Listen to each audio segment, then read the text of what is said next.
Bonjour à tous et bienvenue sur Odile pour le deuxième numéro de Culturisme. Aujourd'hui, nous nous intéresserons à ces lieux atypiques qui jalonnent de plus en plus notre territoire. Vous comprendrez par la suite pourquoi j'utilise ce mot atypique. À l'heure où les structures culturelles institutionnalisées ont de plus en plus de difficultés pour fidéliser de nouveaux publics, trouver de nouveaux financements, voire de les conserver, ou plus globalement d'exister face aux décisions d'orientation de leur tutelle de référence, nous voyons émerger de plus en plus de lieux culturels qui tentent de sortir ou de simplement exister hors de ces schémas traditionnels. Or, malgré les nombreuses études menées au cours de ces 20 dernières années, nous avons encore du mal à les cerner ou ne serait-ce qu'à les définir. Tiers-lieux culturels, lieux émergents, espaces culturels intermédiaires, sont autant de dénominations pour ces lieux singuliers que l'on retrouve tout aussi bien en zones urbaines que rurales. Bien que de nombreuses grandes métropoles investissent et parient sur ces projets en les aidant financièrement, car elles ont saisi leur potentiel d'attractivité et de création économique, il nous paraissait intéressant de consacrer ce deuxième volet de culturisme à ces espaces qui émergent également sur notre territoire. Qui sont à leur tête? Comment fonctionnent-ils au quotidien? Quels liens entretiennent-ils avec leur territoire? Comment trouvent-ils leur place face au schéma des structures culturelles, institutionnelles, historiquement installées en France? Ce sont autant de questions auxquelles nous essaierons de répondre au cours de ce débat. Donc pour y répondre, justement, je suis très heureux d'avoir invité nos 4 personnes qui vont nous faire le plaisir de se présenter, justement. On va commencer par toi, Anne. Bienvenue, Anne, et je vais te donner la parole. Et justement, comme je te disais tout à l'heure, présenter un petit peu d'où tu viens, quel lieu tu gères, et tout ce que tu peux nous dire sur les radars. Et sur, Bonjour, je suis Anne. Notre lieu s'appelle la Nouvelle Galerie. Il est situé à Jamble. C'est un tout petit village de 500 habitants, à 2 km de Givry et à 15 km de Chalon-sur-Saône. Donc au départ, le projet est né il y a une dizaine d'années. Nous habitons avec mon compagnon une grosse maison vigneronne avec une cave qui pouvait être aménagée en lieu de spectacle et d'exposition. D'ailleurs, au départ, on a surtout fait des expositions avant de faire du spectacle vivant. Le principe, c'est que l'entrée est toujours en libre participation. Nous ne faisons pas de billetterie. Le lieu est géré par une association qui s'appelle les Radars, en 3 mots, RATS, D''ARTS, qui, en dehors de gérer le lieu, anime aussi des ateliers de pratique plastique, pratique d'écriture, lecture à voix haute. Et à l'intérieur de l'association, il y a aussi un groupe de gens qui lisent, qui s'appelle le GLA, le groupement des lecteurs anonymes. Donc pour revenir au lieu de la Nouvelle Galerie, c'est une salle qui peut contenir 50 personnes, qui s'est aménagée au fil du temps. Ça fait maintenant 10 ans qu'on existe, grâce en fait aux dons des adhérents. On a à peu près 160 adhérents. On ne demande pas de financement extérieur. On a une subvention de 230 € de la ville, du village de Jamble. Toutes les associations ont la même subvention. Et puis on accueille, c'est très très varié, des expositions, des spectacles musicaux, du théâtre, de la lecture à voix haute. On a même fait des projections de films. Les choses se font en fait au gré des rencontres. On n'a pas de choses d'a priori, quoi. On a des coups de cœur pour des artistes, des spectacles, et tous les spectacles qu'on accueille sont des spectacles qui nous plaisent, qu'on a envie de défendre et dont on aime aussi les gens qui les portent. C'est-à-dire que pour nous, la rencontre humaine avec les comédiens, les comédiennes, les chanteurs, les chanteuses, les musiciens, les musiciennes, elle est presque plus importante. Elle prime avant d'accueillir le spectacle. On veut absolument rencontrer les gens. Il faut que le courant passe avec ces artistes-là pour qu'on puisse les accueillir. Okay, merci Anne. On va continuer sur nos invités femmes. Véronique, à toi la parole. Ok, donc moi je m'appelle Véronique Chattard et en fait je représente un collectif qui est une association qui s'appelle les Accords du Lion d'Or. Les Accords du Lion d'Or, on est basé à Simondres, dans un lieu privé, c'est chez moi. C'est un ancien hôtel 1900 avec une salle de bal des années 20. Donc c'était un nouveau projet de vie. D'abord. Donc en 2015, avec mon compagnon Denis, qui est instituteur, on a repris ce lieu, on l'a rénové.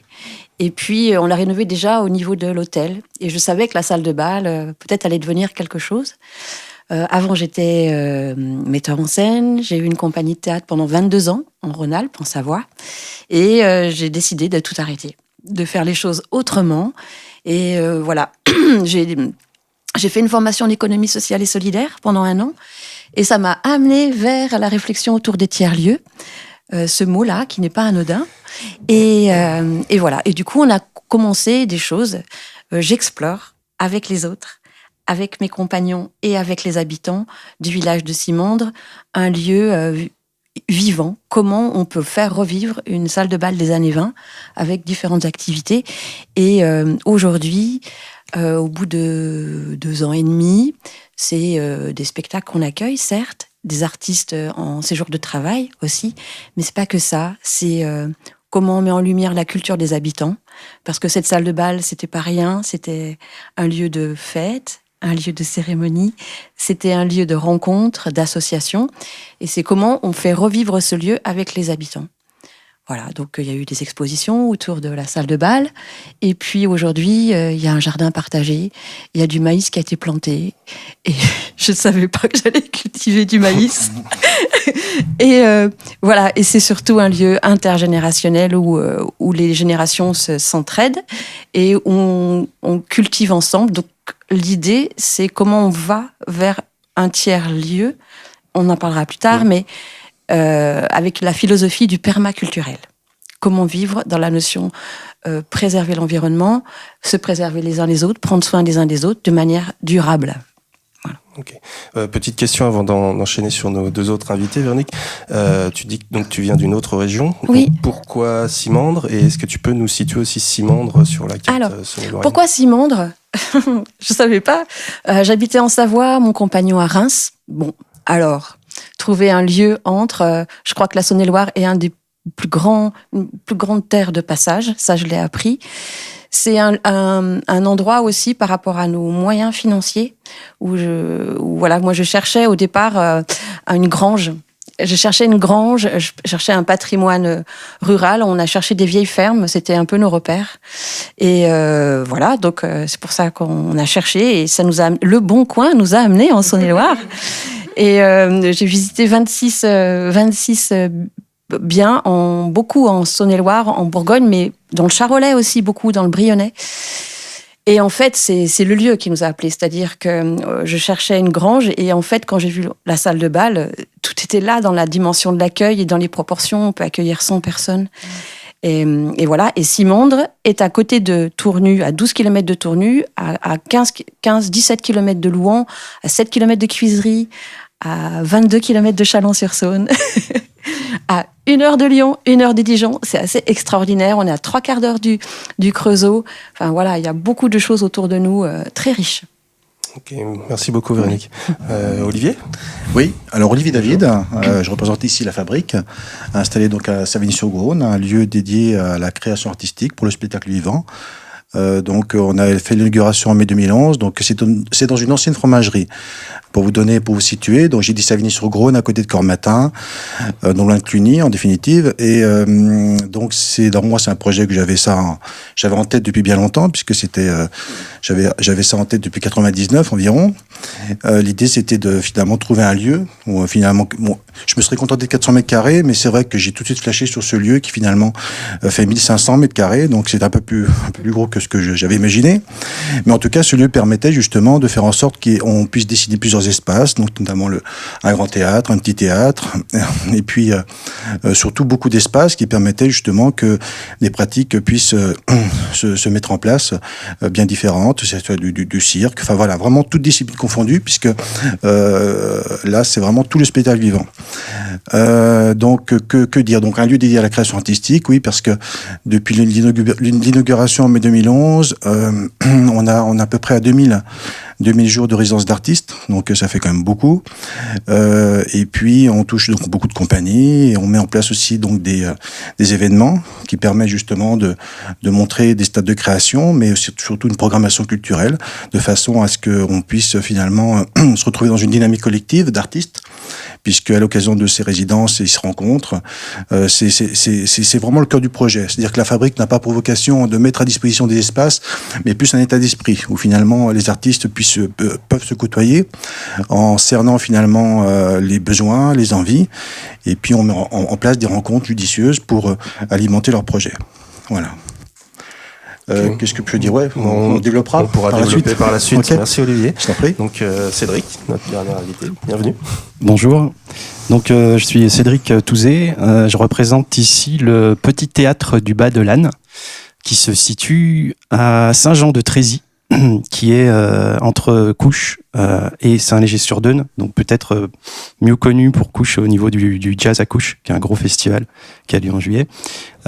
Voilà, c'est près du canal, entre le Creusot et Châlons, mais aussi pas loin d'Autun, pas loin de Beaune, donc c'est assez central par rapport à tous ces pôles-là. L'ouverture du petit théâtre du Bas de l'Âne date de 2016. Donc en fait, c'est une grange, c'est une maison en fait que je retape simplement, et qui est née du fait qu'on recherchait des locaux avec ma compagnie qui s'appelle Les Enclumés. On recherchait des locaux pour la compagnie pour s'autonomiser un peu et pas être toujours obligé de rechercher des lieux pour pouvoir faire nos créations, en tout cas certaines de nos créations. Donc on a installé dans cette maison, il y a 2 granges, on a installé un atelier pour pouvoir concevoir les choses, puisqu'on est à la fois sur les arts plastiques et les arts vivants avec Les Enclumés, et un atelier à côté, un espace de répétition, donc un petit lieu avec une scène de 4 mètres par 4.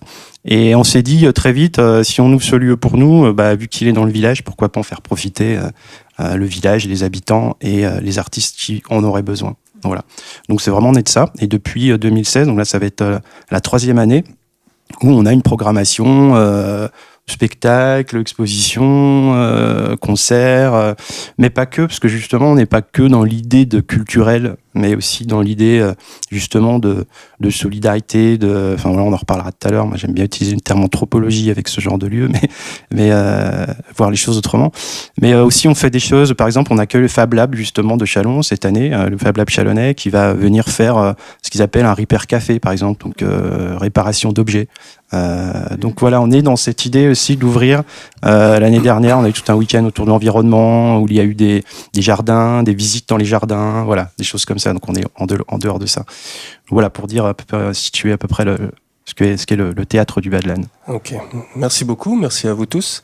Donc on va rentrer maintenant dans le vif du sujet, et pour ce faire, j'avais retrouvé une définition de Raphaël Besson, donc qui est un directeur de l'agence Ville Innovation et chercheur à l'université de Grenoble, qui présente lui, donc c'est pour ça que je disais un peu ces lieux atypiques en introduction, lui qui présente donc ces tiers-lieux culturels de la manière suivante. Et vous allez me dire en fait ensuite si ça vous parle, si vous vous retrouvez dans cette définition, et sinon pourquoi, et de voir justement par rapport justement aux spécificités de vos lieux. Et là, comme on peut le voir dans la présentation, chacun est un peu sur des dynamiques un peu à la fois complémentaires mais aussi spécifiques.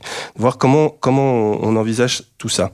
Donc lui, il définit les tiers-lieux comme des espaces hybrides et ouverts de partage des savoirs et des cultures qui placent l'usager, donc à la fois le visiteur, le lecteur, l'étudiant, le spectateur, au cœur des processus d'apprentissage, de production et de diffusion des cultures et des connaissances.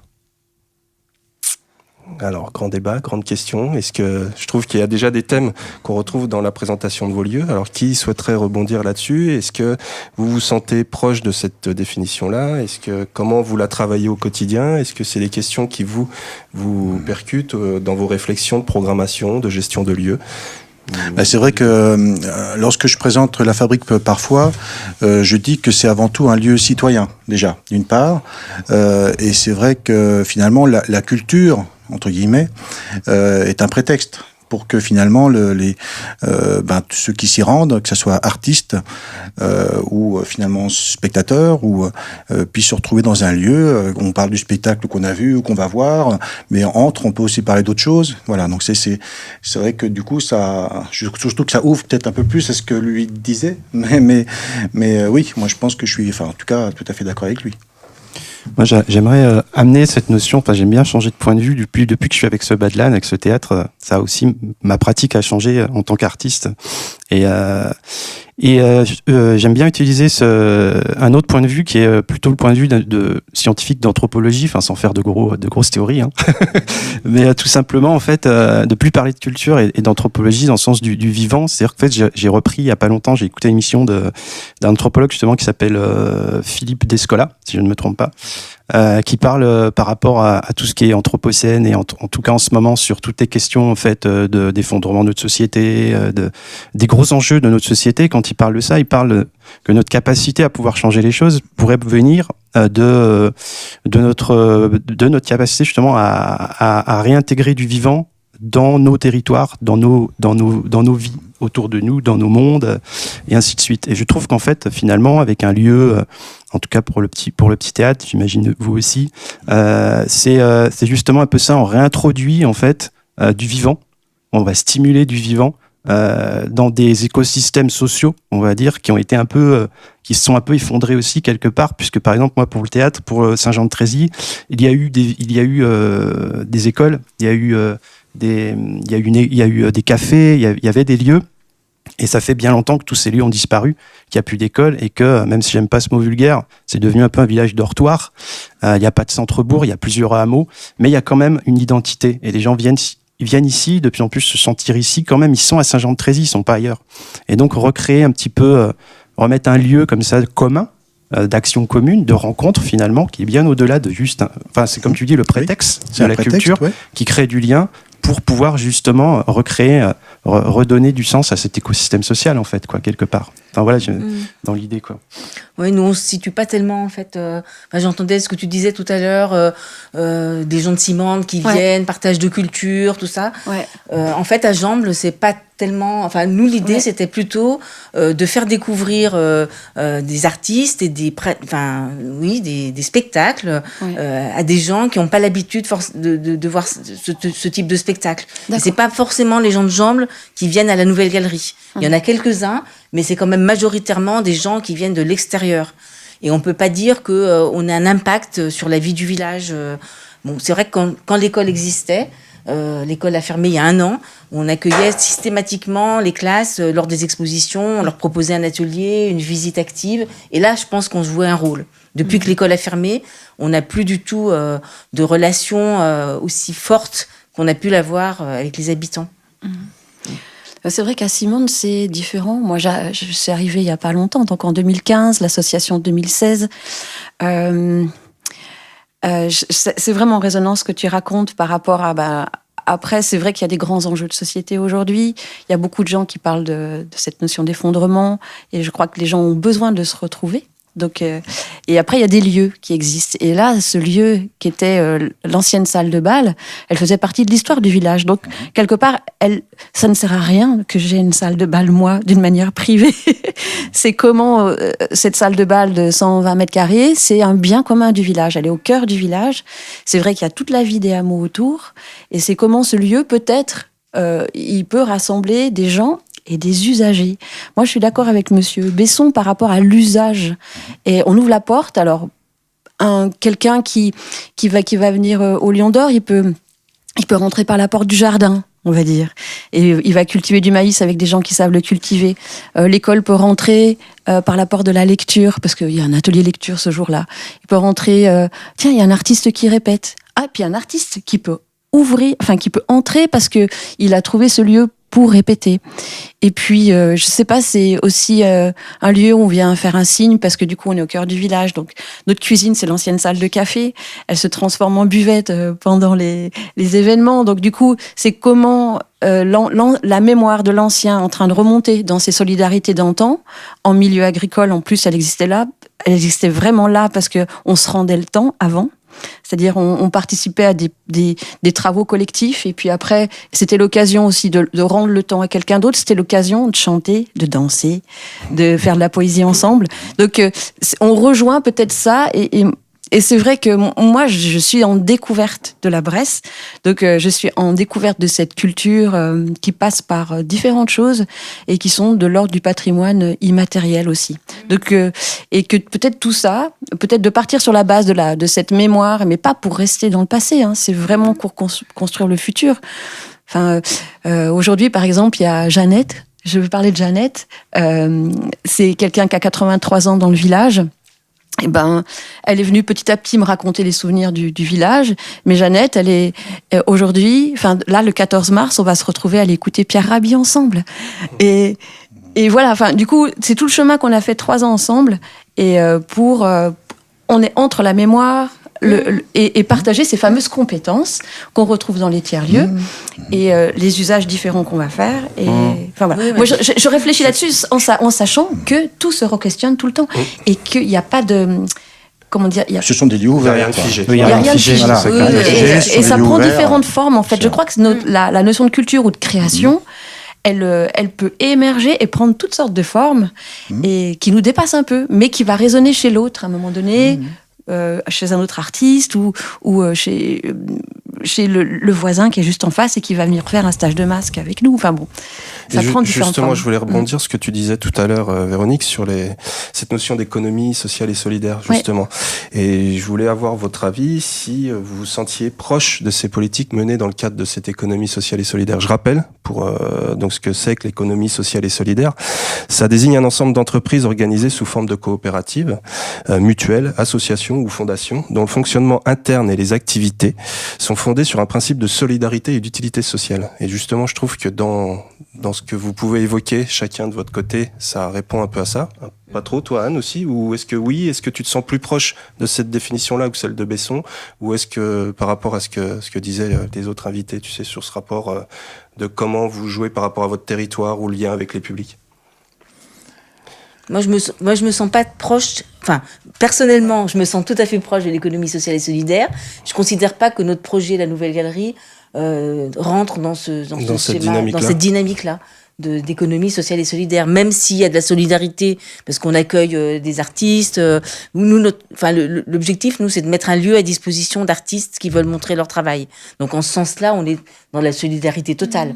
Et les gens qui viennent dans le lieu, ils sont solidaires aussi parce qu'ils aident ces artistes à continuer leur travail. Et voilà, l'idée, c'est toujours d'être dans un partage. Une fois que les gens viennent et ils apportent quelque chose à boire, à manger, nous, il n'y a pas de buvette. Enfin, on a aussi quand même ce principe qui est le moins possible d'argent qui circule, je dirais. C'est aussi pour ça qu'on n'a pas de billetterie. Bon, il y a un chapeau, donc il y a de l'argent. Mais l'idée, c'est que nous, on soit pas, qu'on n'ait pas à gérer cet aspect économique, mais que ça se fasse vraiment dans le partage. Donc les gens, ils apportent à boire, ils apportent à manger, on partage, voilà. Donc dans ce sens-là, oui, c'est vrai. Mais j'avais jamais vraiment réfléchi, mais c'est vrai que quand tu le poses comme ça, oui. Même si c'était pas tout à fait conscient sans forcément au départ, l'afficher. Oui, voilà, oui. C'est vrai que pour rebondir sur ce que tu dis, je trouve aussi, moi ça résonne quand j'entends économie solidaire. C'est-à-dire que c'est aussi une autre façon de faire. C'est-à-dire qu'en fait, ce qui est intéressant dans ces petits lieux, c'est qu'on est un peu plus libre au niveau de la façon de pouvoir imaginer de nouvelles façons de faire ou d'autres façons de faire. Et ça fait partie de cette énergie de l'économie solidaire où, dans tous les domaines, autres que la culture, des gens réfléchissent à comment on pourrait faire autrement, de manière plus raisonnée, souvent. Et je trouve que là, on peut être dans une économie... tu vois, nous, avec le petit théâtre, en fait, on a deux choses. On a la compagnie Enclumé, qui a une structure bien fondée, avec un système de subvention, de recherche complètement basique de l'économie culturelle actuelle.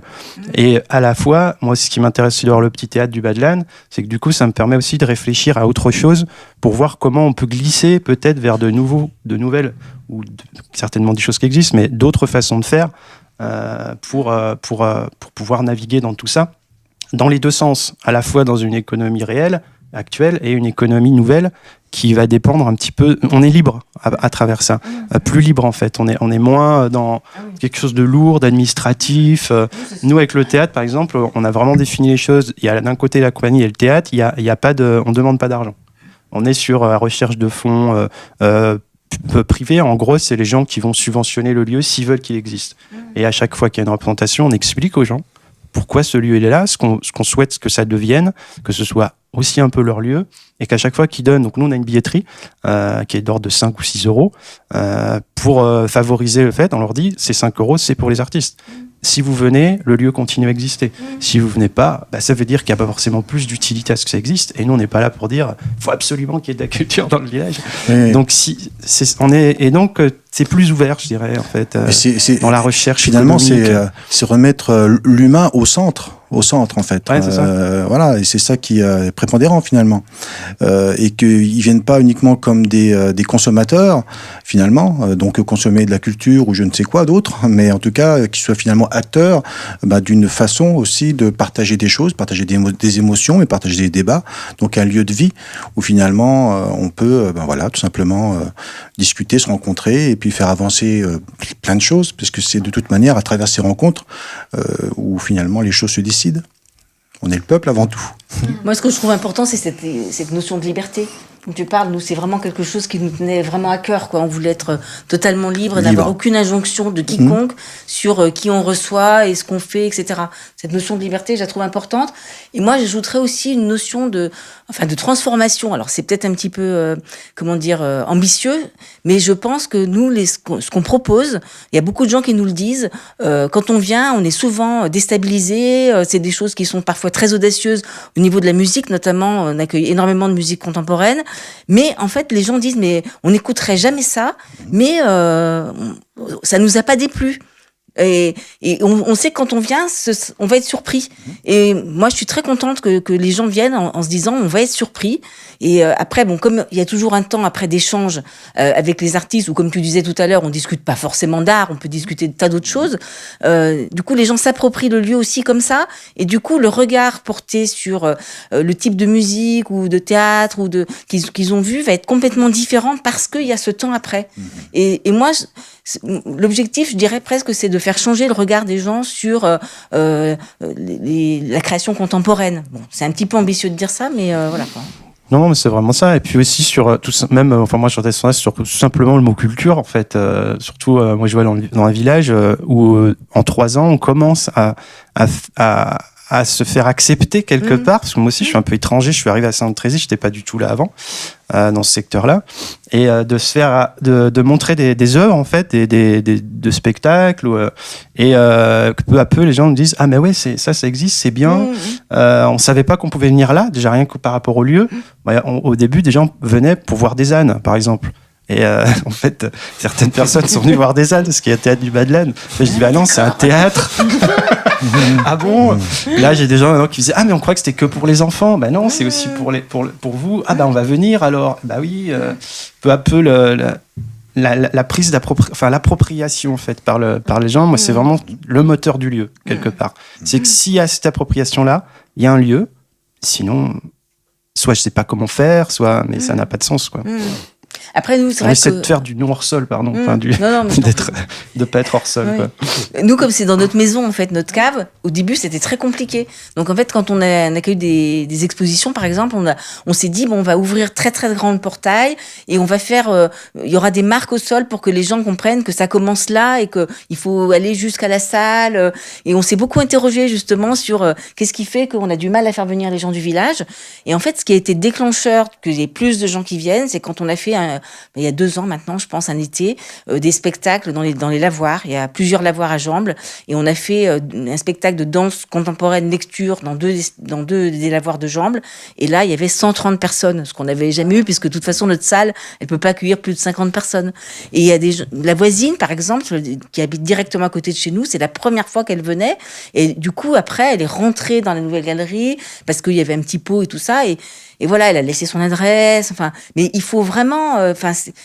Peut-être que c'est spécifique au village de Jambles. Moi aussi, je suis étrangère. Hein, ça fait 13 ans que je suis dans le village. Donc, mais en tout cas, il y a quand c'est dans un lieu privé. Tu vois, c'est un peu différent parce que c'était un lieu de bal avant. Donc, du coup, c'est un lieu public quelque part que les gens peuvent se réapproprier. Je trouve que c'est vraiment intéressant aussi. Ouais, mais justement, on est dans le fameux entre-deux.